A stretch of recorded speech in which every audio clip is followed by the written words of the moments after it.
Welcome to the February edition of Our World. My name is Mike Kuplowski. Our main focus tonight will be on pollution. Later on, we will be speaking about pollution from oil spills which have recently been in the news. But first, we're going to talk about a type of pollution which many people have not even heard of. Susan Conroy is the press liaison officer for the Canadian Darker Skies Association and is here tonight to talk to us about a problem that has been estimated to cost between 1/4 and 1/3 of global energy output. Susan, those figures can't be correct, can they? Many independent organizations have costed this phenomenon of light pollution, and the figures usually come out in that area.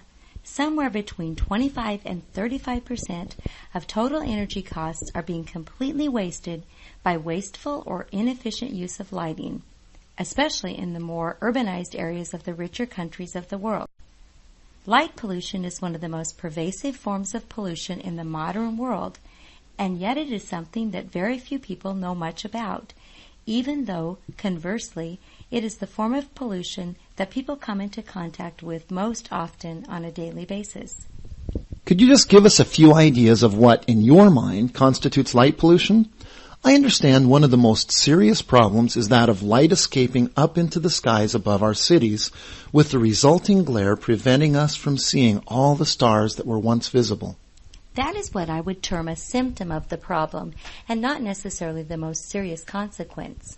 I would recommend your listeners, if they live in what is termed a built-up area, to go outside after listening to this great program, of course, and to look up into the sky. I would be surprised if any of them managed to see more than 5 to 10 stars. If they had done this 20 years ago, then they would be talking about hundreds and hundreds. This is a problem that is getting worse. The whole light pollution situation is deteriorating, which means we are wasting more and more money. If I may, I would like to give you just a couple of figures which illustrate this light pollution problem very well. Of course, go ahead. The International Dark Sky Association has estimated that here in the USA, $1.5 billion is spent every year generating electricity for light, which is then wasted. That's the equivalent of about 6 million tons of coal to produce that electricity, just wasted. The United States' reliance on imports of oil could be reduced in a matter of months if a few basic regulations were introduced and enforced. What causes this light pollution, Susan? Is it just badly positioned streetlights that shine up into the sky? Well, that is true. It is a major contributory factor in all of this. Light pollution is not only light that is shining up into the sky, which blocks out the stars we were just talking about. Light pollution is also when areas are overlit. For example, or lighting is badly designed or badly positioned, which then creates excessive glare. This can obviously be dangerous if drivers are affected. I know so many people are worried about security, and I imagine this is why huge areas of our cities are, in your words, overlit. Many studies have shown there is little connection between lighting and crime.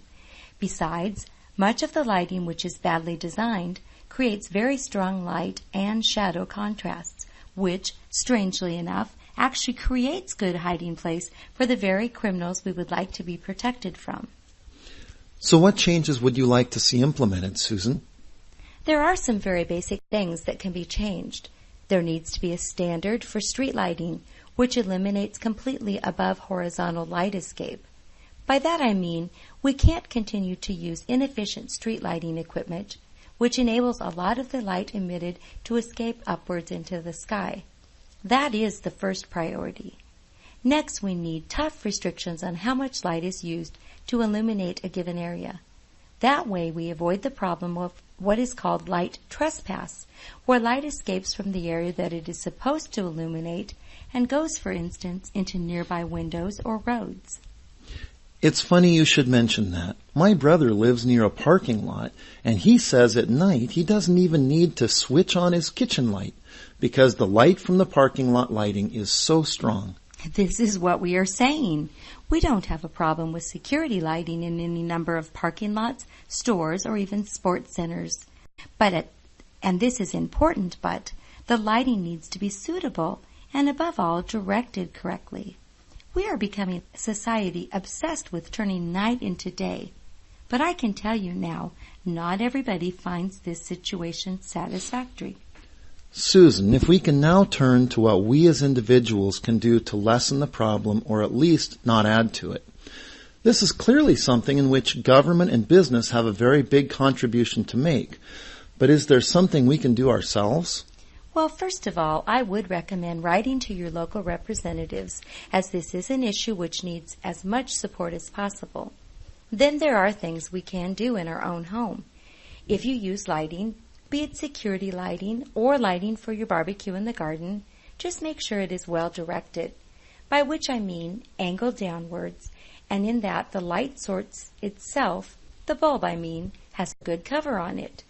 If you are using a security light, you want it to illuminate the area immediately in front of your house and not your neighbor's house or half the rest of the street. Doing this will not make your house safer.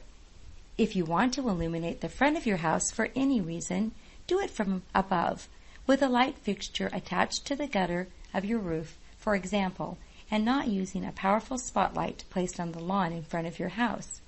Most of the light in this setup will just go into the sky, and all of the amateur astronomers among you will continue to get frustrated as you search the sky for stars. Well, I for one have learned a lot this evening, and you have given us a lot of food for thought the next time we look up into an increasingly orange sky at night. Susan Conroy, thanks for your time tonight. You're welcome.